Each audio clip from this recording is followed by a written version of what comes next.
We are supporting the organizations that are in neighborhoods. They really want to change the way their communities look, how people in their communities are living, as well as how people are engaged to be change makers within their neighborhoods and having ownership of the space. Welcome to the We Got Problems podcast with co-hosts Curtis G. Martin, Rhonda L. Brown, and Caliph Johnson Sr., the one and only podcast where solutions get discussed to our community's everyday troubles. Each week, you will hear mind-blowing conversations and actionable tips and strategies that you can implement in your daily life to become more effective. We got problems and we got solutions. All right, you guys, welcome to the show. This is We Got Problems podcast. I am Curtis G. Martin, one of the hosts. I'm here with my co-host, Rhonda L. Brown. Hey, yo. My other co-host, Caliph Johnson Sr. And we got a special guest today, and we're going to be talking about economic development in the community with Deveney Perry. Hi, everyone. Hey, so Deveny, why don't you go ahead and let the people know who you are? Tell them a little bit about yourself. All right. Well, thank you for having me, Curtis, Rhonda, Caliph. My name is Deveney Perry. I live in Memphis, Tennessee, where I am native to this space. That's a big deal in the work that I do, neighborhood work, and economic development. One thing in Memphis, people are always asking what high schools you go to. They didn't ask what neighborhood you're from. They just want to know what high school you went to. That tells a lot about a person. So I won't go there. I'll just let you know that I'm from Memphis. I hold it in my heart. I'm here excited to talk with you guys, just to explore your work and the message that you put out to the community, and hopefully I can say something that helps somebody. So what's the type of work that you do? All right. I am right now leading an organization, a nonprofit organization known as Building Memphis. It stands for Build, Live, Develop, and Grow. And we are doing neighborhood redevelopment work. More specifically in neighborhoods in urban areas that have experienced historical disinvestment, going back to segregation. A lot of our neighborhoods right now are pretty disparate when it comes to housing, business, public spaces, and we are supporting the organizations that are in neighborhoods. They really want to change the way their communities look, how people in their communities are living, as well as how people are engaged to be change makers within their neighborhoods and having ownership of the space.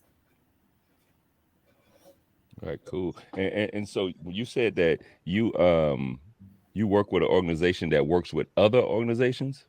Yeah, we are a membership organization of community developers. So we convene people who are doing the work, bringing them all together. So I wouldn't call it more so like an umbrella organization, but we're bringing them together.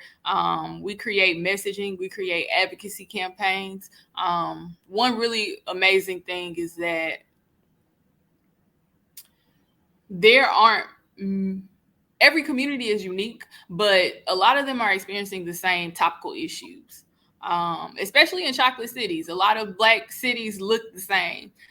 We know the statistics of the community. We know who lives there. We know the incomes, who has incomes below the poverty level. A lot of that stuff looks the same. There are a lot of similarities across cities, across neighborhoods. So being able to bring people together so they have a unified voice and unified mission to do the work of neighborhood redevelopment is what we're focused on. So with the redevelopment, are you trying to keep us in our communities? I would say our underlying goal is that community strategies are central, and they're the ones that are prioritized. So if a community is focused on, we all want to stay in this space, we want to see it grow, we want to see it thrive, that's what's focal to that community, that's what we support them on.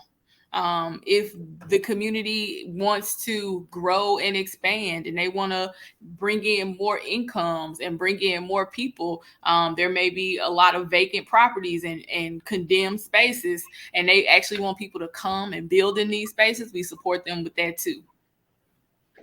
Okay, so what are some of the things what are some of the tools you need to kind of help in the message you want to get out to kind of get everybody up and at it? You know, what can help you out?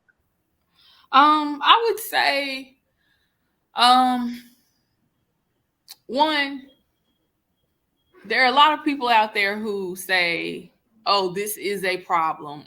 I want to solve it. I want to start a 501c3." That is some heavy work, and it requires a lot. Sometimes starting the 501c3 and filing with your state is the easiest part of the process. Now you got to develop an organization. You got to have a budget. 501c3, you got to have a board. What area of service is most important to you? What's the mission of your organization? That level of capacity building, which it is termed in the field of community development and, well, the field of nonprofit management, that's something that's very important. Being able to successfully run an organization so that you can actually meet your mission. That's one of the things that's important to us. Then you also have community engagement. A lot of people in communities are what they call community engagement fatigued.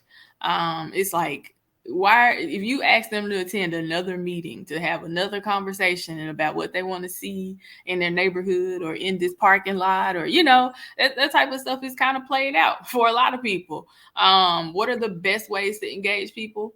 The best time to engage people is once you've established a level of trust with them and relationships. If you can't pick up the phone and you already know 10 people in a neighborhood, the chances that you're going to successfully complete some level of community engagement are just null. Like, that's not really possible. But, you know, people still try to make it happen. So community engagement is very important. Being able to grow in relationship and trust with the community that you're looking to serve is something that's very important. And then once you got that, your organization, you got your community aligned, or you are in line with your community. Then you move on to what's the work? Are we focusing on housing? Are we focusing on businesses and business outreach? Are we focusing on food deserts? Those are some really important needs to address within communities and neighborhoods with regard to neighborhood redevelopment. But again, you can't just jump in it. I mean, some people do, and you know, you have those exceptions to the to the way things go, and they're very successful. But then you have the people who they'll let you know that it's hard to really pull this work off.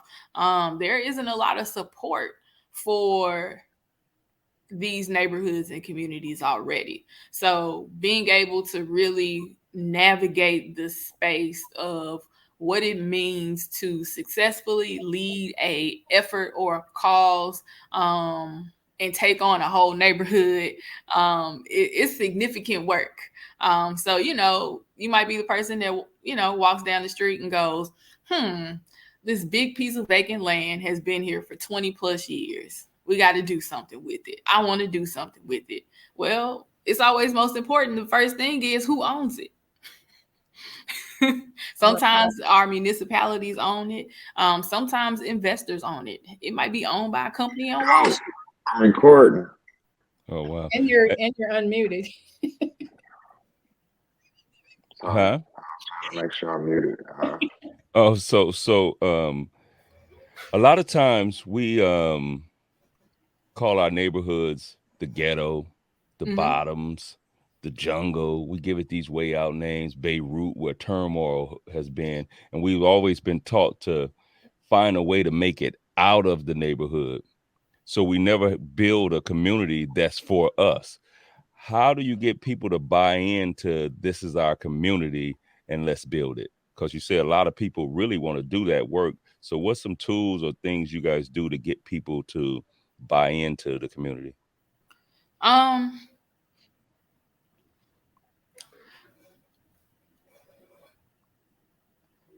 would say trust is the most important thing. When people trust each other, they trust whatever the initiative is, and whoever they face, they see who is the first person to tell them about it. Without establishing like a significant level of trust is really not possible. A great example of this is being in the nonprofit space and doing this work. There are sometimes like funder driven initiatives. It might be for community engagement. It could be for anything. Someone is giving somebody $100,000, $1 million to bring this community together. That's not gonna work. That's it don't work like that. It doesn't work like that.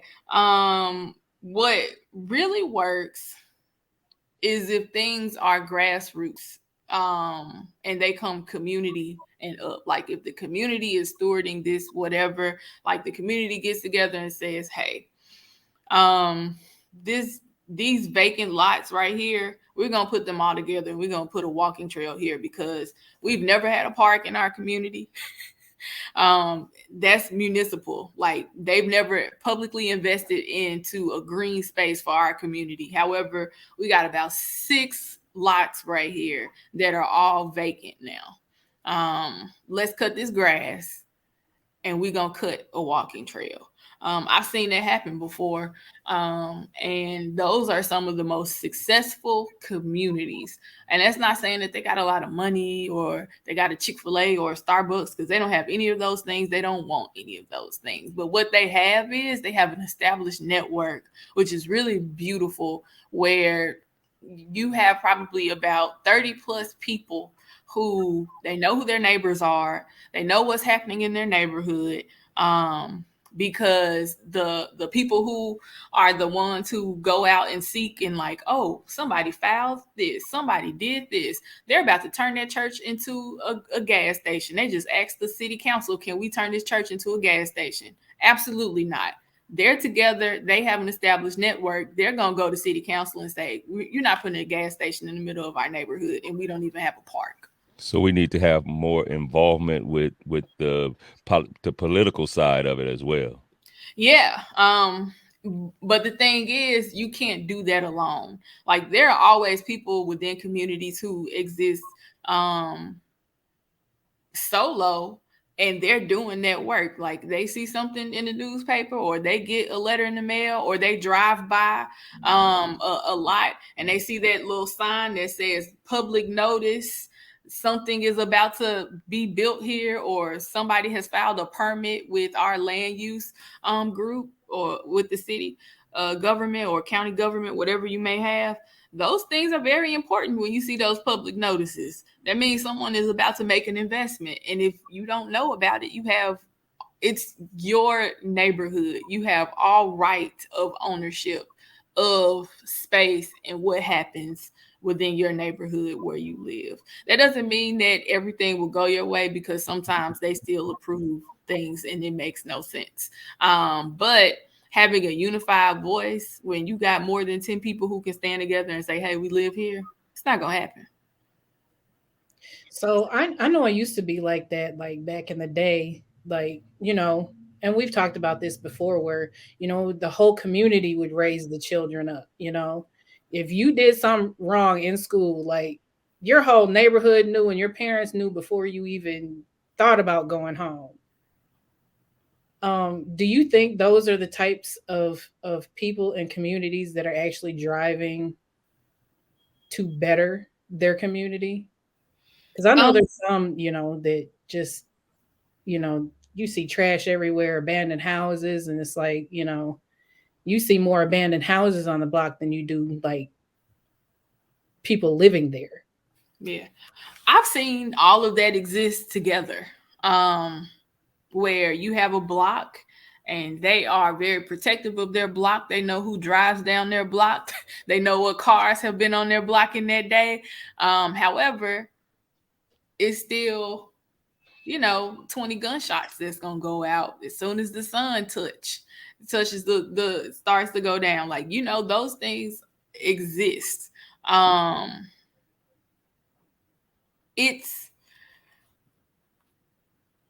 it's both and as far as like how these things exist, but the biggest space for change are being able to scale the amount of community members who are involved. But sometimes, depending on the neighborhood you're working in, people are very transient. They move a lot because of they don't own their property. They may be renting. They move based on how much they have to pay in rent or utilities or and things like that. So, living cost and the circumstances around where people live in communities also just decreases their ability to really grow in voice and in unity because people move so often. Okay. My question would be this. So, with the work you do with the nonprofit, right, and all the obstacles that you face, to get it started, what do you think would be some of the best bridge we can build with getting the community involved and getting the youth involved and having everybody on one accord? Because most of the time, from what I see, is the big roadblocks we face is communication. So how do we start getting over some of those barriers so we can all kind of start moving on one accord? Yeah. Some of the best strategies I've seen in that were really well organized communities. Like community organizers, like that is an entire thing. And I don't think those people get enough credit because that's a lot of work. Your first year plus in a community, they might not listen to you. Is that going to deter you or are you going to keep going? And then you might, something happens, something clicks with some group. It might be the kids. Also, I would say if you do something for kids, that's one of the easiest ways to really make waves within the community is to do something for kids where you are bringing together a group of kids, allowing them to make decisions around what happens in community. Then you bring their parents along. Something really cool. I remember being in Atlanta and they have soccer. I don't remember the name of it, but it's soccer something. And it's like this West End. I didn't even think kids even cared about soccer. Like I just would not have thought about it. But he got a group of kids together. They put a soccer field underneath the MARTA station. And it's open at all times. And all of a sudden the parents start coming. Then the next thing you know, the parents are like, all right, my kids walk to this soccer field every day. There are no lights. The city put lights up. Then there are two, like one or two liquor stores on the way. One is right across from it, but then another is probably like maybe an eighth of a mile away. But if you're going up and down that street, like you have to pass these liquor stores.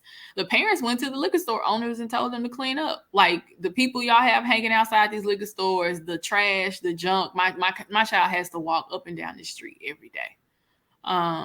Like that's a significant level of organizing around making sure that there was a space for their kids, and the parents are driving this. Like the organization that put the soccer field there, there's like one gate to get in and out, and there's a lock on it. All the parents have the code to the gate, and I didn't think they were serious, but I went a couple times and I was like, oh no, like the parents actually have the scroll 4-digit code to get into this gate, and when it changes, a text message goes out. Oh, that's good. That's good. Yeah. So, and this is like West End Atlanta. I don't know how familiar people are with Atlanta. I'm familiar with it because I went to school in West End Atlanta. But it's West End Atlanta. So you mentioned too, a lot of people move a lot and they really can't get settled to be in a community to feel like it's theirs or something to feel like it's their own. How much of making ownership and driving investments for people to have ownership is important, and what kind of things is your organization doing? Okay. With regard to ownership, that's huge. That's the piece, that's a mindset piece. Which does require a significant amount of support. We work at the household level. Like, not my organization, but the community developers. They're community development corporations. We call them CDCs, and community development organizations all around the country. But their work is in support of the households within their boundary area. So the types of services and support that would create ownership opportunities for these households. One, of course, is housing counseling. Several community development corporations, our CDCs, are housing counseling agencies. They're supporting those who are renting as well as those who own or are thinking of purchasing. One really interesting thing I know for Memphis, there are a significant number of 25 to 40-year-olds that are African American who are mortgage ready. The lending market describes the term as mortgage ready, meaning that they could purchase a home in the next 12 months. They don't know it because the process to purchase, do I have the credit score? Do I even know how to check my credit score? Like, all of those things are not things that we just instinctively are holding space for in our mind when we think about, what do I have to do this month? Where do I need to put my money? How is my money going? Like, all of those different conversations. And I'm not one who we don't really like to use the term financial literacy.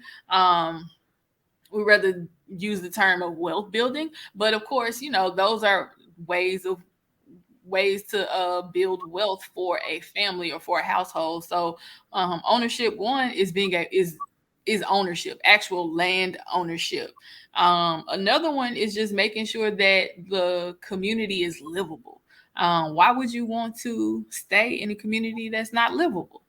Livable communities, that impacts your transportation access, transportation and mobility.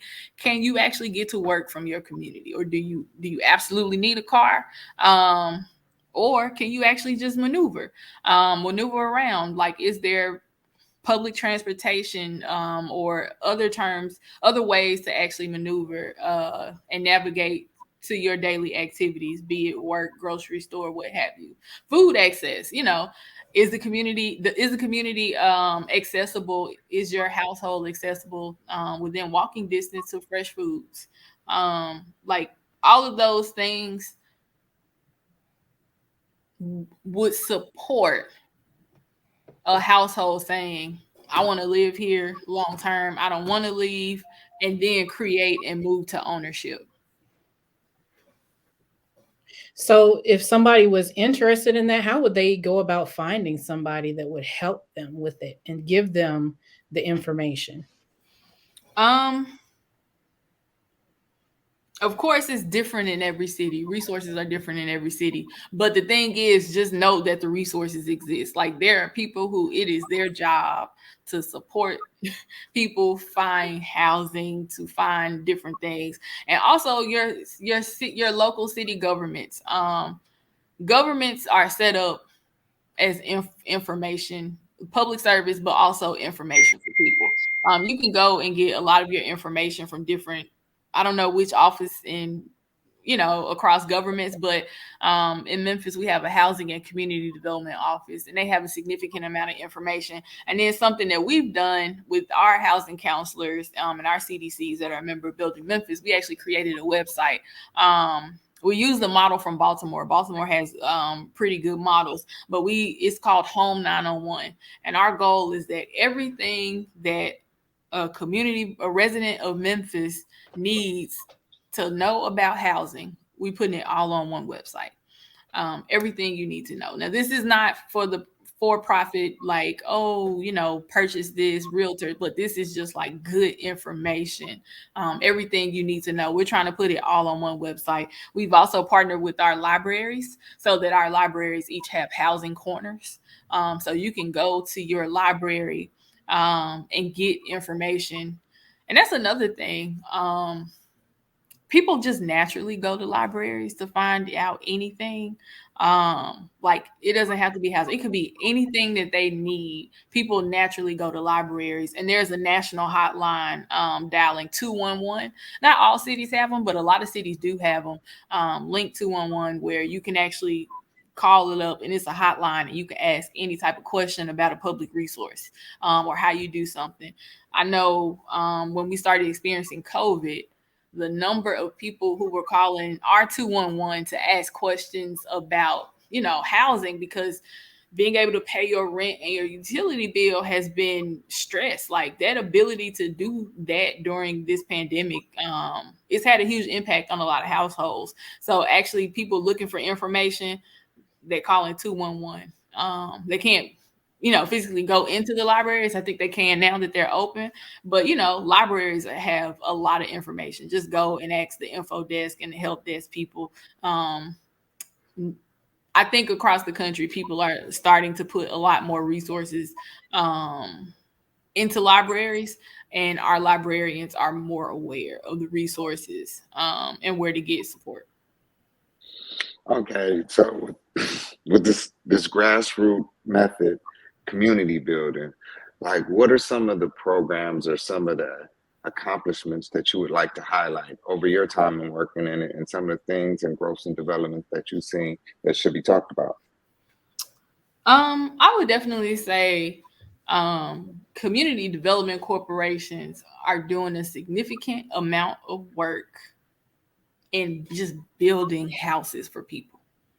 And one thing about why building housing and housing development is so important with regard to community development corporations and our CDCs is because a lot of these communities are redlined. Banks didn't make an investment in these areas in the early 20th century. They created these redlining maps of, like, these are risky places to invest because there are Black and brown people here. Today, in all of our cities, those same places on the map are what y'all would, like, say, this is a rough neighborhood, like, this the hood, right? Like, they have been historically disinvested in. So the wins for our CDCs are, they're the organizations that are raising funds and going to these banks and saying, hey, we need money because we're building housing, new housing, quality housing for people to live here. A lot of these older houses in these communities, they are not even at the quality that people should actually be living in them. So knowing that CDCs are doing the work and building housing and getting people into these houses at affordable rates, I think that's definitely a win. Other wins are being able to, from the commercial real estate space, there are spaces sometimes in our neighborhoods where it's just like a lot of vacant businesses, like just a lot of vacant commercial spaces. A lot of our work looks like, okay, let's figure out who the owner of these buildings are and figure out how we can best get our local neighborhood businesses in. How can we support the entrepreneurs of these neighborhoods? The small businesses of these neighborhoods. I think those are always wins. In my organization, we just got a grant from the federal government through the Small Business Administration. The current presidential administration has this thing called the American Rescue Plan Act. And it's just like infusing a lot of different dollars into any type of scaled investment into disadvantaged areas, communities, and people. So we were able to get a $1 million grant, and we're going to be working with our CDCs. So the businesses and entrepreneurs in these neighborhoods, we're going to have a lot of different programming and recovery planning. And I'm hoping we can pull off a marketing grant to support businesses with different types of signage. Because sometimes, you go by and it's like, oh, this is a whole restaurant. Really? Where's the sign? Or do they have a website? Do they exist? I don't know if you exist if you aren't on Google. So, being able to support neighborhood businesses is a win, and I'm excited about that. So yeah. So earlier you said ownership is a mindset thing. So with housing counseling and some of the things you guys do in Memphis, what are you guys doing to change the mindset, and what type of counseling do these individuals get? Okay.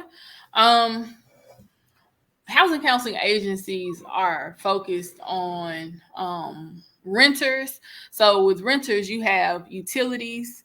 Utilities are big. Again, some of these houses are not of quality. They're not weatherized.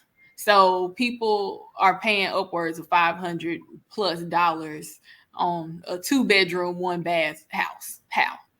How are you paying that much money, just in a HVAC and a simple and simple heat and air? So housing counseling could support where you are with regard to how your money is being spent as a renter. Like, are you renting at the best rates, or are there some things that are happening between your relationship between you and your landlord that should not be happening and that are having a negative impact on you? Having a counselor to be able to sit with, they learn who you are, what your goals are, and where you are right now, and be able to support you through that is very important. And then also you have housing counseling for purchasing. In terms of like purchasing a property, a home, I didn't even realize how many steps were involved in this process. And having someone who actually told me what all the steps were ahead of time, brought in a lender to go over a loan estimate, brought in a realtor to go over a purchase agreement. Like, that's just information, and having somebody to actually tell you these things and walk you through these things is like, look, you need to make sure you read this section right here, because what this section says is the most important. And when you get this document, you need to go do an inspection and have this done in 24, 48 hours and get this back. Like, being able to know those things is really important. So that's one piece of housing counseling for people who are looking to buy. But then also you got housing counseling, post-purchase counseling. Being able to maintain your budget in a way that you're at an affordable rate. If you need to refinance, like all of those different things you can discuss with someone. Or if something changes, like maybe your HVAC unit went out. HVAC unit could be $10,000 at one. That's one cost. Like, yeah, you can finance some stuff now, but you have to have a certain type of income in order to finance. What is the plan? Like, how do you plan through that and plan for that? There are people who will support you with these things for free. Also, these are all free services. If somebody is charging you for any of this, maybe like a small fee, like $20 to take the class, something like that. But if somebody is charging you for this stuff, find someone else, because everything that I've discussed is a free service. No one should be charging you for any of this stuff. I know somebody told me that someone charged them like $1,000 to apply for PPP for their business. And I was like, you didn't even get it. But then also, that's a free service. That's a free service. Like, your municipal government has a small business office, and they were communicating that they had support, but everybody might not have been able to be the receiving end of that transmittal. So a lot of this stuff is free service. So if somebody is charging you for this stuff, one, you can actually report them to the Consumer Protection Bureau. That's a thing. But you shouldn't pay for any of this stuff. Yeah, a lot of times with those government agencies, people in our neighborhoods just don't want to deal with them anyway, right? So that's kind of something that happened to us over the years. Yeah, that's still huge. That's something that we come across every day doing the work of community development. And then sometimes our work, when I say we support organizations, sometimes we have to be a go-between. It's like, hey, your particular agency representing this government, so you can't go and talk to these people. They ain't gonna listen to it. So what exactly is it that you are trying to communicate? Let us know, and we'll get back to you. No, with that's their good. response. With their response, because that's another thing. If you start a nonprofit and it's community centered, community focused, one, people are going to assume you are working for the government, so you're going to have to one explain that. Two, there may come a time where you have to be a go-between between a government agency and community members, and just remember, you are not representing yourself anymore. So you can just leave all your stuff, all your personal stuff in the car, because No, that's good. So earlier you were talking about Girls Inc. What is that? Girls Incorporated. It is a nonprofit organization that exists around the country, but they have affiliates around the country, and they exist to support girls who live in at-risk communities between the ages of 6 and 18. The mantra at Girls Inc. is girls are strong, smart, and bold. So it really focuses on every facet of a girl's life so that they could know who they are, grow in confidence, and lead a life that is what they choose. And I am a Girls Inc. girl. I think I went when I was in middle school to a local space here in Memphis. And now, as a Memphis professional, I now serve on the board of my local Girls Incorporated of Memphis organization, and it is definitely some enriching work that the staff is doing so that they can ensure that girls just have the opportunity. They have the opportunity to be exposed, to grow, and to set their own paths. And it's just like any way that you can invest in a child at this point, and who they want to be. Any opportunities to be involved in anything that does that, like sign me up. So I'm very honored to be a part of Girls Inc. As a board member, still somewhat supporting the organization. Okay, with Girls Inc., what are some of the type of activities that you covers and some of the things you've learned and some of the things that can help the communities that you're in? Could you talk a little bit more about what you guys actually do? Yeah.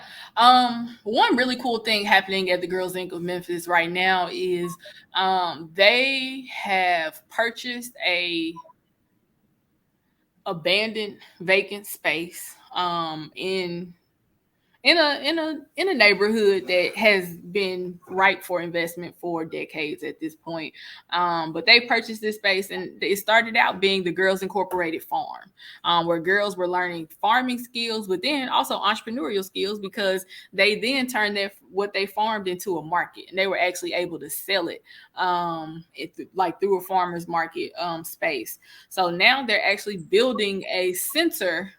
Because what they do is they have Girls Incorporated centers throughout the city in the communities that need it most. Similar to, some people are familiar with Boys and Girls Club, but this is specifically for girls. So they're now building a center in a community that hasn't had a significant amount of investment in some time. So I think that's really great work when you're able to again expose and invest in girls and their upward mobility. And hey, maybe those girls won't be farmers, however they will have been exposed. They have skill sets now. They have the drive, the entrepreneurial drive, so they could go and do anything. A lot of STEM programs and STEM careers also are being funneled through Girls Inc. to just expose girls. I know when I was a kid, some of the things I did at Girls Inc., I was on our basketball team. That was real big for me. I think that was the first basketball team I joined. And then I went on and I played through, I think, through JV in high school. I also we did poetry and writing. And creative writing, and being able to then go downtown and perform at this space called the Southern Folklore here in Memphis, like that was really big for me. It's like, an actual space to perform the work that I've been working on this all school year. And now I got all these poems and we put them in a book and I'm gonna go read it. And I invited my whole family out. Like, those are very rewarding experiences because it makes, it develops your confidence. It's like, oh, I'm not scared to do this because I've had this experience. Like, oh, I'm a presenter. Like, I've done this. Being able to create opportunities like that for girls is very important. So yeah.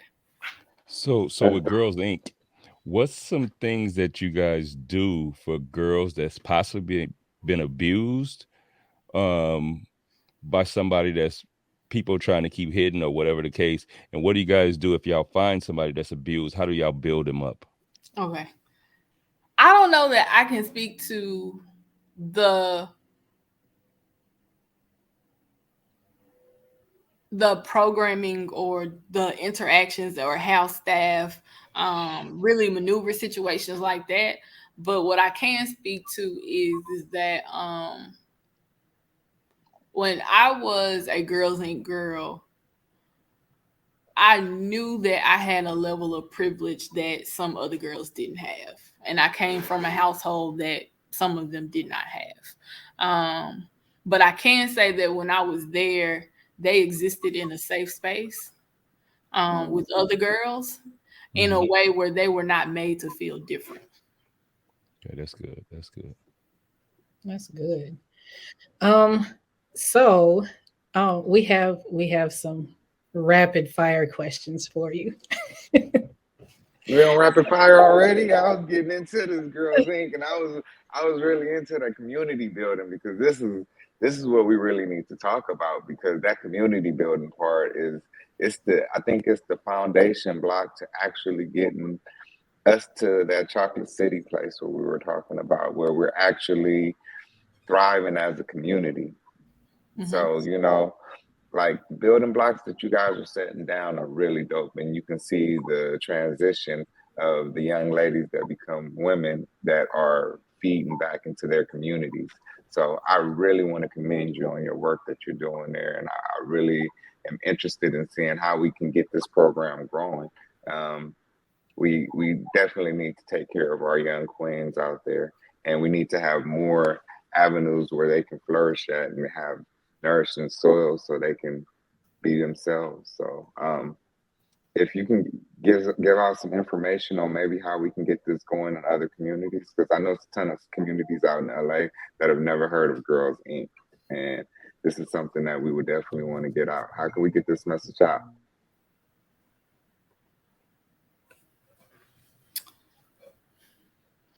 I think there are a few Girls Inc. chapters in LA. I'm pretty sure that there are. I know I saw something about Alameda County. That may be a little bit further up. Is that Oakland, I think? So yeah, I know there are some Girls Inc. chapters in LA. I wouldn't doubt it. But again,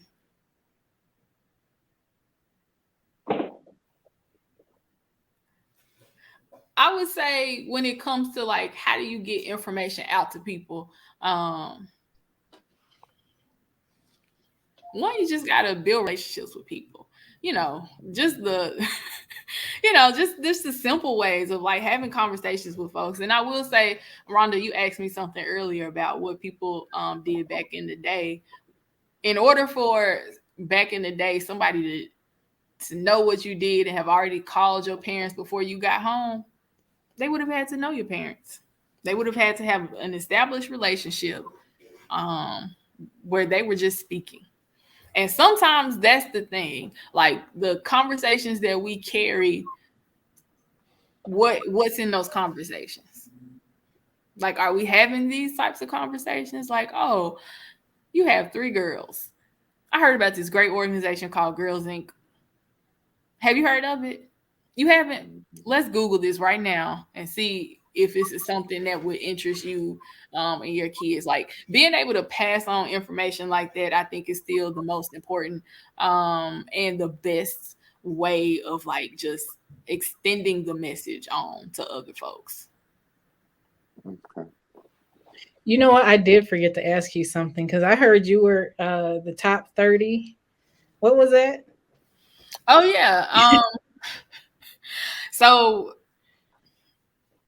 I would say that I'm a pretty engaged person. I will compliment myself and say I've been a lot of spaces and just dive right in. But one of the things that I did specifically, I got to work on a 3-year community investment project. It was $1.7 million. And it was a lot of work, a lot of tough work. And I was nominated by someone for that work after 3 years. And I was in 2020 named one of Memphis's top 20 under 30. That was a really big award and recognition here in Memphis, especially for me. Being from Memphis, because sometimes we don't brag on ourselves and we don't carry around that pride. Like we just don't carry around that pride that just represents who we are and the impact that we have on our own city. And being a native, like I'm from Memphis, like it's just, it's an honor to be recognized where you live and to actually do something impactful where you live, especially when you thought that you would never live there. So yeah, that was really big for me. I'm Memphis, the 2020 cohort of Memphis top 20 under 30. Congratulations, Queen. That's a big compliment. You're doing big work in your community, though, so you deserve Yes, every ma'am. accolade. Thank you so much. So I know Rhonda said we had some rapid fire questions, right? Like, so is any of your organizations talking about cryptocurrency? And if so, what type of cryptocurrency you guys are talking about or into? We are not talking about cryptocurrency. Like in the field, I don't even know like what that would look like if we were talking about different facets of like investment. And surprisingly, I know very little about cryptocurrency. Like I am clueless. Like I now know of the term. Like I know what people are talking about when they mention it. And I think it's an app that they have in their phone. But what I will say is I'm just not that person. So I just work with a financial advisor. Yeah, it's gonna be huge because you hear us talking about going to a cashless society, right? So that's gonna be one of the main functions of it. Is kind of the reason we asked.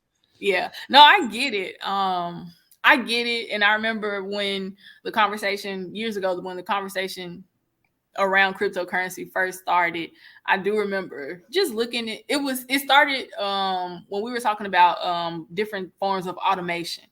And we talk about it with regard to economic development, with regard to businesses. Like in city like Memphis, you have FedEx, International Paper, AutoZone, like these top, Fortune 500s, Fortune 100s. It's like, okay, what are the forms of automation? And I do remember doing the research where a lot of developing countries, especially in Africa, they have cryptocurrency. Like they don't have paper money. It's all on their phone and they just walk around with apps. So yeah, I get it. I know it's coming. I'm not, somebody gonna have to tell me about it. There we go. Okay, what about stocks? Do you do any investing in stocks? Have you looked into any stocks or the Wall Street at all? No. Again, I got a financial advisor and I was like, what are the best ways to save my money? And that's where I started. So yeah. Well, at least you have somebody. Yeah, maybe it's traditional, but I will say I know that just it sitting in a checking account, savings account wasn't the thing. Because I did that and I was like, oh, I made $3 last year. $3 whole. $3 whole last year. And then I was like, yeah, this isn't it. So I think for me, I'm one of those people where, somebody went to school, they got a certification to do it. Let me find that person. There we go. Let me No, that's find good. that person. Exactly. But I will say with regard to stocks, there are some stocks that I am aware of and some investment funds I am aware of because of the way investors are buying communities and neighborhoods and housing. And then, they're purchasing 30 lots for the whole portfolio, maybe $50,000-$60,000. That may be an exaggeration. Let's say like $250,000, $300,000. But then they're selling one property for $200,000.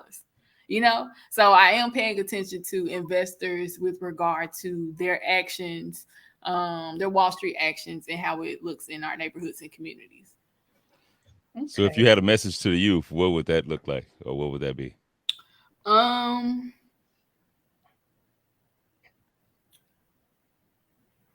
Say yes to every opportunity. Don't say no because you think it's corny, because really you just saying it's corny because no one you know has ever done it. So don't limit yourself. I like that. If you could recommend only one book, what would it be?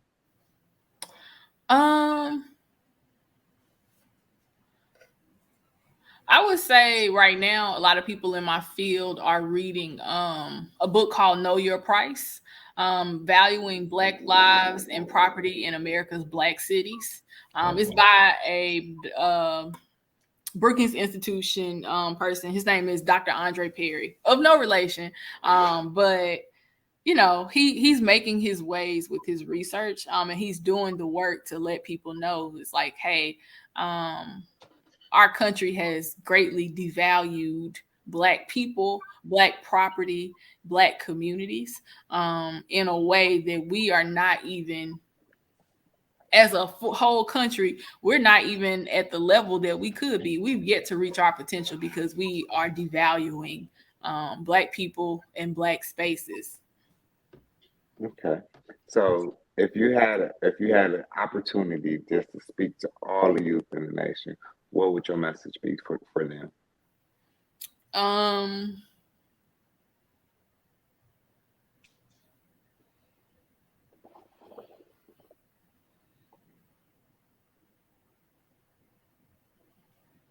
would say name your fears. Like, what are you most afraid of? And be able to name it. Write it down, because then you may see how trivial it is.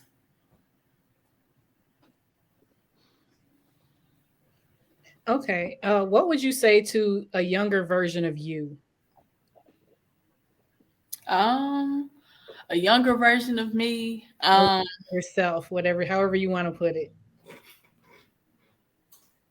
I'm young now. I don't know. I know. I would say, like, what I would say to my high school self, my college self, or that elementary self.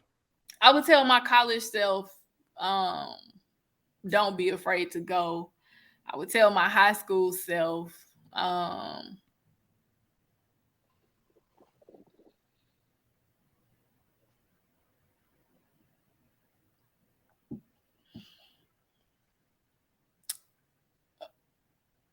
look into relationship building, and developing your emotional IQ. I think that's what I would tell my high school self. That's a good one. If you could sit down with anybody, dead or alive, and have a conversation with them, who would it be? Oprah. Why? It may not be for the reasons that a lot of people think, but Oprah is very reflective, and she lives in the moment, in that she makes the moment. I saw something today. I think Essence made the post on like their Instagram. And an interviewer on like a red carpet asked Oprah, does she still dream? Like, when she goes to sleep, does she still dream? Like, what are your dreams? And she said something to the effect that it's not that she dreams, it's that she knows that she is living her dreams. So she invests in who she is today based on what she wants tomorrow. Oh, that's good. So yeah, I would probably want to talk to Oprah just because like she's very reflective and introspective in a way that there's a lot of clarity. And I like being around people who have a lot of clarity about who they are and the spirit that they exude and like all of that. All right. What's one of the most important things you've learned doing what you do?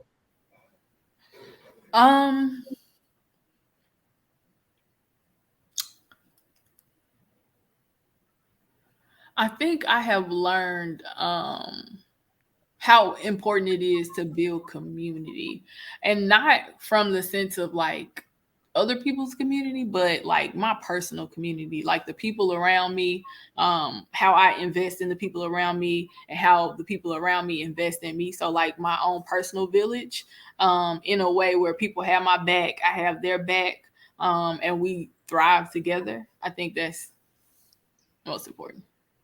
Okay. And I get to finish this off. Okay. So if you had an opportunity to do some bridging of the gaps between the younger generation and the older generation, what would your message be for the older generation from the younger generation to help us get to where we need to go?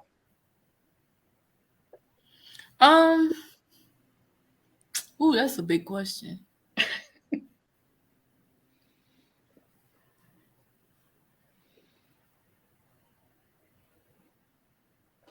I think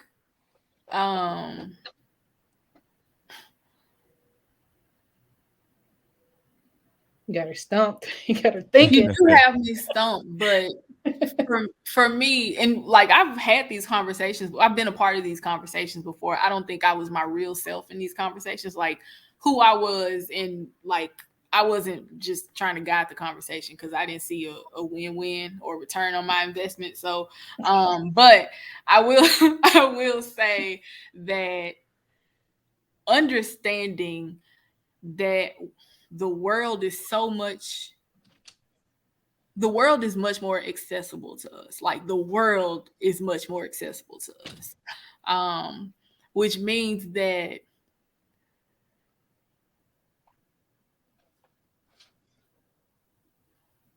sometimes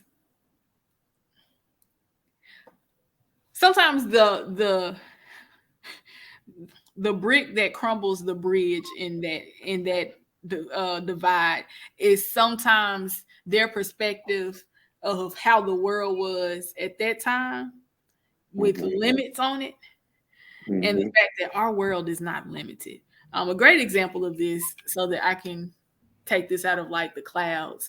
I experience this thing all the time where old people, older folks, you'll go somewhere and they'll be like, "Oh, let me know when you get there," or "I hope you're safe." And it's like, bro, it's 3:00 in the afternoon.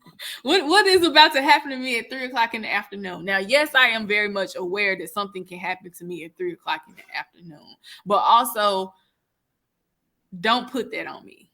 Don't limit me and expect that at 3:00 in the afternoon, I need to get in my car, lock my doors, run to my house, lock my doors, and chain lock it and close the windows.